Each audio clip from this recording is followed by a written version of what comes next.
Seller takes risk in multiple offer situation, loses buyer, and over asking offer. Chris Keleher here from the Chris Keleher team with our part one of our 5-part series of real life real estate experiences that we've had over the year to give you guys a little bit of backstage view of what happens behind the scenes in this crazy market. All right, this story happened early on in what we call the chaotic market here as things heated up during this pandemic. Farmhouse, a little bit of acreage, and what happened was we had a really early offer. Day one, good offer, $25,000 over asking price, full of conditions. Choices have to be made here. Seller has an option. There's exposure in either choice you make here.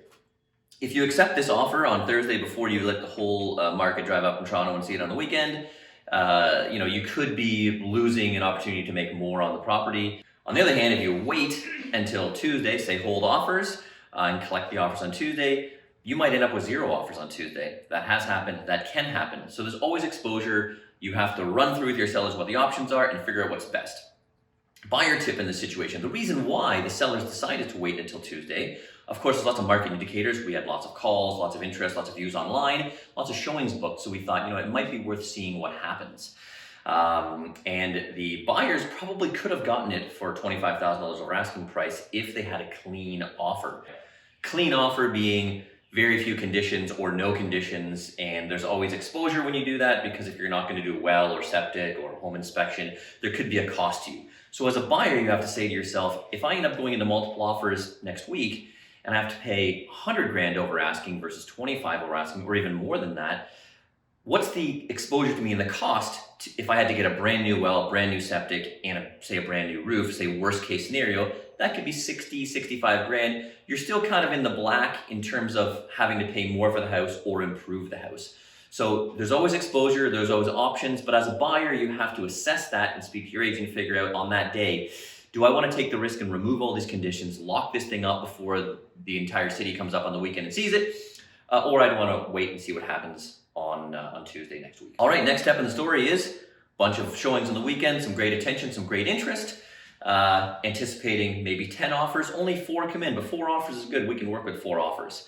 The most important news is that could have been exposure for the sellers is that Thursday offer did not like being turned away, did not like having to wait through the weekend, and therefore did not come back. They found something else that weekend and they weren't coming into this offer process. So now we were worried about what kind of offers will come to the table. We get 4 decent offers, all over asking price.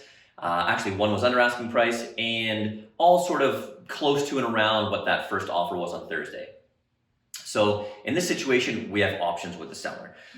We can just accept the highest and best offer at that time, get the process done quickly and go forward, or we can give each of the buyers an opportunity to sharpen their pencil a little bit, offering an opportunity for the seller to get a bit more money, and also giving everyone a fair kick at the can, meaning no one likes to be that buyer that lost by $1,000 but wasn't called to say, this is close, will you add more money? Buyers are always going to hedge their bets. It's human nature. You're not going to want to blow your brains at if you've already offered $25,000, $50,000 over asking. Again, early on in our process of how much people were bidding over asking early last year. So it's always good to give the buyer another kick at the can and also the seller an opportunity to make a little bit more money. So we do that. Turns out 3 of the offers improve a little bit, kind of stay tight to it around that $25,000 over asking. 1 of them improves to $150,000 over asking price. So obviously 1 buyer done hedging their bets, wants to lock this in, doesn't want to lose it for a marginal amount of money. They come strong, they come hard. Everyone feels like they got a fair kick at the can. Everybody feels like they got a chance to sharpen their pencils. Now we have $1.1 million on the table with no conditions and a very happy seller. All right, so what did we learn in this? Well, we learned there's always an opportunity cost of making choices. The net of this is that the sellers took a risk to wait until the Tuesday to collect offers. And with that, they did lose that initial buyer that was willing to offer $25,000 over asking and come to the table early. But with conditions, the sellers weren't willing to tie up the property during that conditional period when we're in the honeymoon period and it's hot and buyers are excited about the property. The sellers lost the buyer, but did get 4 other ones. None of them were blowing the doors off with higher amounts than they had on Thursday, but even still, the sellers wanted to give the opportunity to the buyers to see who would improve. Sometimes we go back and there's no improvement at all. It is what it is, but at least all the buyers drew their line in the sand and they know they lost because of their choice, not because they were kind of bumped out too soon. So it gives everyone a feeling of being whole at the end of the day, and that all happened. And whether it's luck, whether it's pressure, whether it's timing, whatever it is, there was the one buyer at that time in the market that was not willing to lose this property or risk what else someone might offer or how much someone else would improve. So they didn't improve marginally, they improved considerably. The result is the sellers took a risk to give up $25,000 over asking price, with the result of getting $150,000 over asking price. At the end of the day, everyone's happy. No buyers feel like they weren't given a fair chance. Deal done.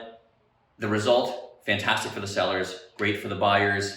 Really, what we always try to focus here at the CK team is that this isn't a linear process. Nothing's really homogenous. We're dealing with humans, emotions, pressure, so many variables that we have to take each scenario as an individual situation, figure out what's happening, what agents are involved, what the timing is, what clients, what's the temperament of these clients in terms of taking that risk to wait for the weekend or going back. There's so many variables. There just simply isn't a homogeneous, easy, linear way to do this.